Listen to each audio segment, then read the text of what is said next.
नमस्कार दोस्तों, मैं डीके चौधरी आप लोगों के बीच हिंदी की क्लास देने आया हूं।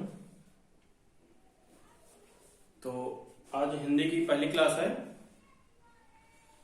और पहली क्लास हम स्टार्ट करते हैं रस से। रस के बारे में पढ़ेंगे, आखिर रस क्या है। तो चलिए आइए बात करते हैं रस की। रस का मतलब होता है आनंद। क्या होता है? आनंद।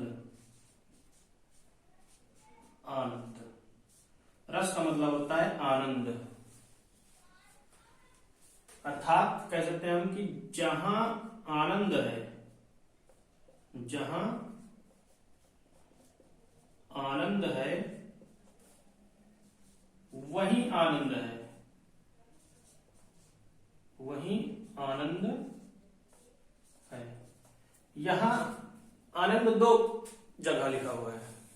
एक आनंद का मतलब होता है प्रसन्नता। क्या होता है? प्रसन्नता। और एक आनंद का मतलब होता है ब्रह्मा। क्या होता है? ब्रह्मा। रस का मतलब आनंद। जहां आनंद है वही आनंद है। इसकी परिभाषा क्या हो जाएगी? किसी काव्य को, इसकी परिभाषा हो जाएगी किसी काव्य को पढ़कर, सुनकर, देखकर मन में जो आनंद की अनुभूति होती है, आनंद की अनुभूति होती है वही रस है। जिस काव्य को या किसी काव्य को पढ़कर, सुनकर, देखकर मन में जो आनंद की अनुभूति होती है उसी को हम कहते हैं रस। और रसों की अगर संख्या की बात की जाए तो रसों की कुल संख्या कितनी है? रसों की कुल संख्या, रसों की कुल संख्या, अगर रसों की कुल संख्या की बात की जाए तो रसों की कुल संख्या कितनी है? 11। और अब बात करें कि रसों की संख्या कितनी मानी गई है। रसों की संख्या कितनी मानी गई है? रसों की संख्या कितनी मानी गई है? कुल रसों की संख्या 11 और रसों की संख्या कितनी मानी गई है? 9। ये दो क्वेश्चन हो गए। ये रसों की कुल संख्या, अगर रसों की कुल संख्या पूछ रहा है तो 11 और रसों की कितनी संख्या मानी गई है तो 9। अगर कह दे कि रसों की संख्या भरत मुनि के अनुसार, रसों की संख्या भरत मुनि के अनुसार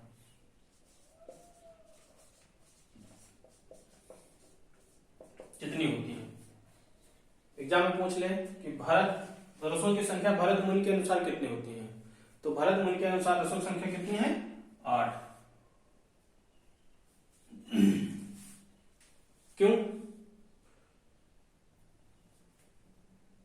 भरत मुनि के अनुसार रसों की संख्या 8 क्यों?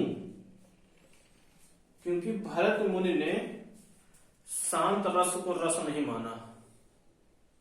भरत मुनि कहते हैं कि शांत रस कोई रस नहीं है। यहां लिख सकते हैं हम कि भरत मुनि ने शांत रस को रस नहीं माना। किसको रस नहीं माना? शांत रस को। भरत मुनि ने शांत रस को रस नहीं माना। अब ये तो हो गया रसों की संख्या के बारे में। रस की परिभाषा हो गई आपकी। अब हम बात करते हैं रस के अवयव या रस के कितने अंग हैं। तो आप स्क्रीनशॉट मार सकते हैं, इसका स्क्रीनशॉट मार लीजिए।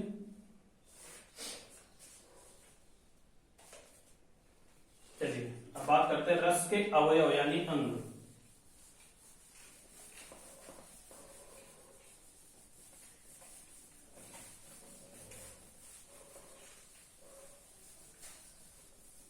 रस के अवयव या अंग। रस के अवयव या अंग।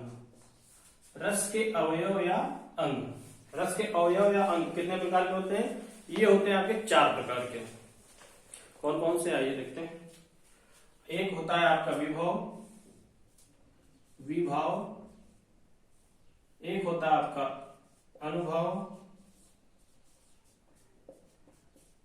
एक होता है आपका संचारी भाव, संचारी भाव। और एक होता है आपका व्यभिचारी भाव, व्यभिचारी भाव। विभव, अनुभव, अनुभव, गलत लिख दिया यहाँ पे, अनुभव, संचारी भाव और व्यभिचारी। ये 4 प्रकार के आपके रस के अंग होते हैं। कितने प्रकार के होते हैं? रस के अंग 4 प्रकार के, या कह सकते हैं रस के अवयव कितने प्रकार के होते हैं? तो रस के अवयव 4 प्रकार के होते हैं। कौन कौन से? विभाव, अनुभव, संचारी भाव और व्यभिचारी भाव।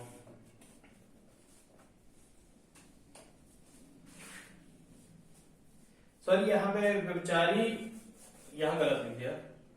यहाँ पे व्यभिचारी, संचारी भाव, यहाँ पे संचारी या व्यभिचारी भाव, या व्यभिचारी। ठीक, यहां पर होता है आपका लास्ट जो है वो अस्थाई भाव होता है। कौन सा होता है? अस्थाई भाव। चलिए अब बात करते हैं हम विभव के। विभव, तो विभव के 2 प्रकार होते हैं। एक होता है आपका आलंबन और एक होता है आपका उद्दीपन। आलंबन क्या है और उद्दीपन क्या है, इसके बारे में जान लेते हैं कि आलंबन क्या है और उद्दीपन क्या है। आलंबन होता है जिसको देखकर मन में भाव उत्पन्न हो, जिसको देखकर मन में भाव उत्पन्न हो उसे बोलते हैं आलंबन। जिसको देखकर मन में उठे भाव, उठे भाव, उसे बोलते हैं आलंबन। उद्दीपन क्या होगा? जिसको देखकर मन में उठे, जिसे देखकर या जिसको देखकर मन में उठे भाव को तेज कर दे, इसको कहते हैं कि मन में उठे भाव को तेज करना, भाव को तेज कर दे। ठीक, आलंबन और उद्दीपन। आलंबन कार्य है जिसको देखकर मन में भाव प्रकट हो, मन में उठे भाव। और उद्दीपन का मतलब मन में उठे भावों को तेज कर दे। जैसे कि मान लो कोई चीज हम देख रहे हैं, कहीं खड़े हैं, पार्क में खड़े हैं, पार्क में सामने कोई लड़की खड़ी है और एक तरफ कोई और, मतलब किसी को ले लीजिए, मान लीजिए आप खड़े हैं तो आप उस लड़की को देख रहे हैं, तो आपके मन में एक भाव उत्पन्न हो रहा। क्या हो रहा है कि एक भाव उत्पन्न हो रहा। लेकिन अगर वहीं वो लड़की आपके पास आ जाए, आपके बगल में खड़े हो जाए, तो आपके जो मन में भाव उत्पन्न हुए थे उस लड़की को देख के और तेज हो जाए। ठीक, अगर उस आपके बगल में खड़े हो जाए तो आपके भाव और तेज हो जाएंगे। ये काम है उद्दीपन। उद्दीपन का काम होता है तेज करना, मन में उठे भाव को तेज करना। अनुभाव क्या होते हैं? अनुभाव होते हैं वे भाव जो भाव के पीछे होते हैं। कह सकते हैं कि वे भाव जो भावों के पीछे होते हैं, भावों के पीछे होते हैं। वे भाव जो भाव के पीछे होते हैं उसे कहते हैं अनुभाव। संचारी भाव, संचारी भाव या व्यभिचारी भाव, ये एक विशेष प्रकार के भाव होते हैं। ये विशेष प्रकार के भाव होते हैं, विशेष प्रकार के भाव होते हैं। ये विशेष प्रकार के भाव होते हैं। अस्थाई भाव, अस्थाई भाव क्या है? जो मन में स्थिर रहते हैं, जो भाव मन में स्थिर रहते हैं, वे जो भाव मन में स्थिर रहते हैं। कैसे? मान लो कोई घटना 10 साल पहले हुई है आपके साथ, ठीक, और अगर जहां पे घटना हुई है वहीं पर अचानक 10 साल बाद आप पहुंच जाएं तो आपको याद आएगा कि यार 10 साल पहले यहाँ एक घटना हुई थी हमारे साथ। तो यही वो भाव है जो अस्थाई होते हैं, कभी मरते नहीं है, इंसान के अंदर हमेशा रहते हैं। तो यही अस्थाई भाव होते हैं जो भाव मन में हमेशा स्थिर रहते हैं, तो इसे कहते हैं अस्थाई भाव। तो ये आपके रस के अवयव यानी आपके रस के अवयव यानी जो 4 अंग थे आपके हो गए। आगे हम बात करेंगे रस और उसके अस्थाई भावों के बारे में, रस और उसके अस्थाई भावों के बारे में। तो स्क्रीनशॉट मार लीजिए आप, मारना हो तो। चलिए ठीक हो गया।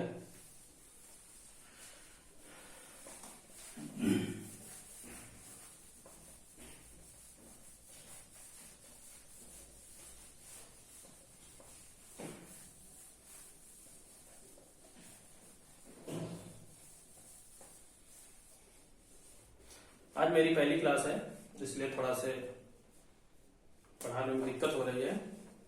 नेक्स्ट वीडियो में अच्छे से पढ़ाया जाएगा, आप निश्चिंत रहिए। तो रस और रस के अस्थाई भाव कौन कौन से? रस कितने प्रकार के बताया गया? रसों की कुल संख्या है 11, रसों की संख्या मानी गई है 9, और भरत मुनि के अनुसार जो रस माने गए हैं वो है आपके 8। भरत मुनि ने शांत रस को रस नहीं माना है। और रस के अवयव यानी अंग 4 प्रकार के होते हैं, विभाव, अनुभाव, संचारी भाव या व्यभिचारी भाव, और चौथा आपका है अस्थाई भाव। उद्दीपन का काम बता दीजिए क्या होता है? आलंबन का। आलंबन का काम होता है, आलंबन का मतलब मन में उठे जो भाव होते हैं, उद्दीपन का काम होता है उसको तेज करना। चलिए, तो एक तरफ हम डाल देते हैं रस, एक तरफ डाल देते हैं अस्थाई भाव।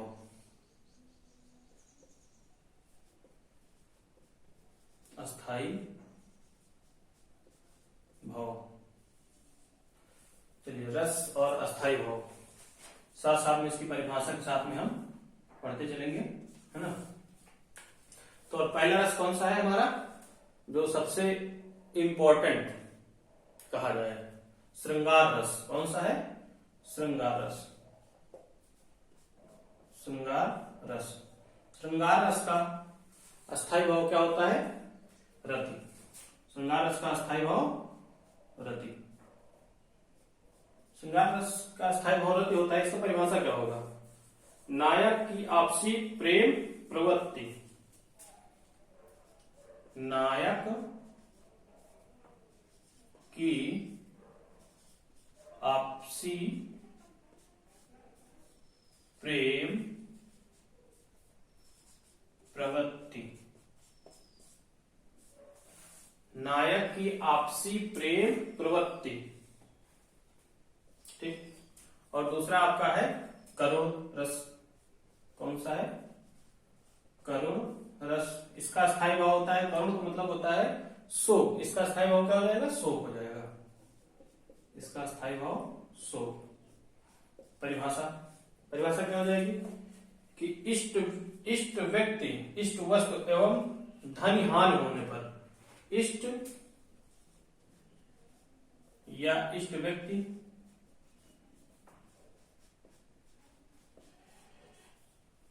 और धन हानि होने पर, धन हानि होने पर इष्ट और इष्ट व्यक्ति, इष्ट वस्तु यहां पर कर लीजिए आप, इष्ट वस्तु, इष्ट वस्तु, इष्ट व्यक्ति और धन हानि होने पर कौन सा रस होता है? करुण रस, यानी जिसका स्थायी भाव है शोक। इष्ट मतलब होता है इष्ट वस्तु मतलब होता है करीब, इष्ट वस्तु मतलब होता है करीब, जो आपके वस्तु बिल्कुल करीब हो, अगर वो आपसे गुम हो जाए तब शोक होगा, ठीक।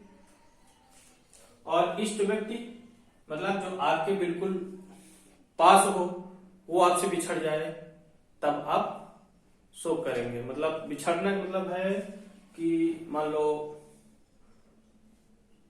एक्सपायर हो गया, तब आप शोक करेंगे, ठीक। ये हो गया। तीसरा आपका है हास्य रस। कौन सा है? हास्य रस, जिसका स्थायी भाव है हास, इसका स्थायी भाव हो जाएगा हास। इसकी परिभाषा क्या हो जाएगी? तीसरा है आपका हास्य रस, हास्य, इसका स्थायी भाव है हास, मतलब विचित्र प्राणी, विचित्र वेशभूषा आदि को देखकर। हास्य रस की परिभाषा है विचित्र प्राणी, विचित्र वेशभूषा को देखकर मन में जब विनोद के भाव उत्पन्न हो, मतलब विचित्र प्राणी या विचित्र वेशभूषा, विचित्र प्राणी या विचित्र वेशभूषा देखकर मन में जो विनोद के भाव उत्पन्न हो, जो विनोद के भाव उत्पन्न हो, वहां क्या होगा? हास्य रस। मतलब किसी विचित्र प्राणी को देख लें जो अजीबोगरीब बना हो, या किसी विचित्र वेशभूषा, किसी के पहनावे में देख लें कि अजीब अजीब कपड़ा पहन रखा है, मतलब कोई लड़का है सलवार सूट पहन के जा रहा है, तो वहां पे क्या होगा? हंसी आएगी, यानी हास्य रस होगा वहां पे। तो ये हो गया आपका हास्य रस। और चौथा है आपका वीर रस। कौन सा है? वीर रस। वीर का मतलब होता है उत्साह, इसका स्थायी भाव है उत्साह। वीर रस, चौथा आपका वीर रस है, इसका अस्थायी भाव हो जाएगा आपका उत्साह। इसकी परिभाषा क्या हो जाएगी? युद्ध, दानवीर, दयावीर, कर्मवीर, यही वीर होते हैं। कौन? युद्ध वीर, दानवीर, दयावीर और कर्मवीर, ये आपके क्या है? वीर। वीर का मतलब उत्साह, इसका स्थायी हो जाएगा उत्साह। और इसके बाद पांचवा है आपका रौद्र।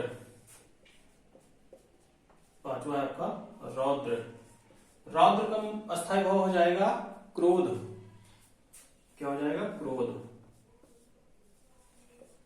इसका अस्थायी हो जाएगा क्रोध। एक काम करिए, आप नोट्स बनाते चलिए। अगर आप नोट्स बनाएंगे ना तो आपके लिए फायदा होगा, क्योंकि ये मतलब रस जो है, रस का चैप्टर जो है, ये एक वीडियो में नहीं खत्म होगा। इस एक क्लास कम से कम नहीं तो 3 वीडियो में खत्म होगा। तो यहाँ पे पूरा मतलब विस्तार से पढ़ाया जाएगा। ये नहीं कि थोड़ा सा बता दिया काम खत्म, थोड़ा बता दिया काम खत्म, ये नहीं होगा। यहाँ पूरा विस्तार से पढ़ाया जाएगा। अगर आपके पास समय है, आप इत्मीनान से बैठकर मतलब पढ़ना चाहते हैं, तो एक नोट्स अच्छे से बना लीजिए। इसमें पूरी नोट्स बनाई जाएगी, आपको बनवाई जाएगी। तो आप आराम से नोट्स बनाते जाइए। इसकी स्क्रीनशॉट मान लीजिए, बाद में इसकी नोट्स बना लीजिए। ठीक है, तो रौद्र का अस्थायी भाव क्या हो जाएगा? क्रोध। क्रोध मतलब माता पिता या गुरु आदि की निंदा करने के अनुसार। जैसे किसी ने माता पिता के बारे में कुछ कह दिया, माता पिता या आपके गुरु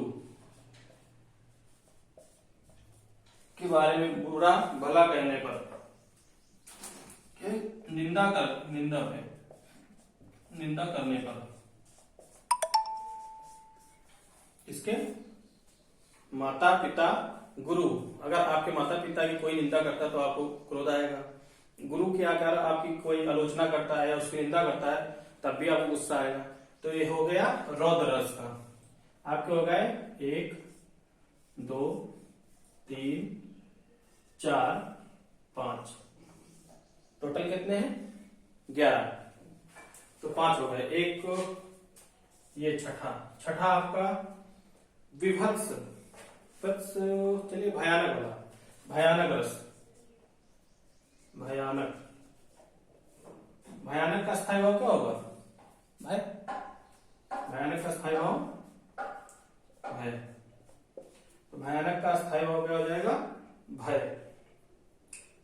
मतलब इसकी परिभाषा हो जाएगी, हिंसक जानवर प्रबल शत्रु आदि को देखकर मन में जब अनिष्ट के भाव उत्पन्न हो। हिंसक जानवर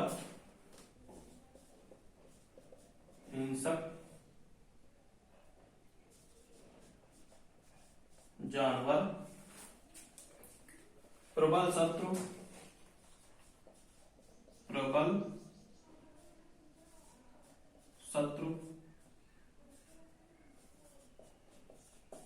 आदि को देखकर, हिंसक जानवर या प्रबल शत्रु आदि को देखकर मन में अनिष्ट के भाव उत्पन्न हो। मन में अनिष्ट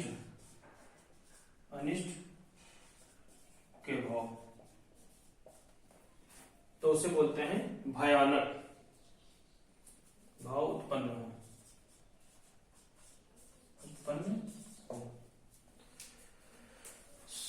पहला आपका श्रृंगार रस जिसका स्थायी भाव है रथ, दूसरा है आपका करुण रस जिसका स्थायी भाव है शोक, और तीसरा आपका हास्य रस जिसका स्थायी भाव है हास, चौथा आपका वीर रस जिसका स्थायी भाव है उत्साह, पांचवा आपका रौद्र जिसका स्थायी भाव है क्रोध, और छठा आपका है भयानक जिसका स्थायी भाव है भय।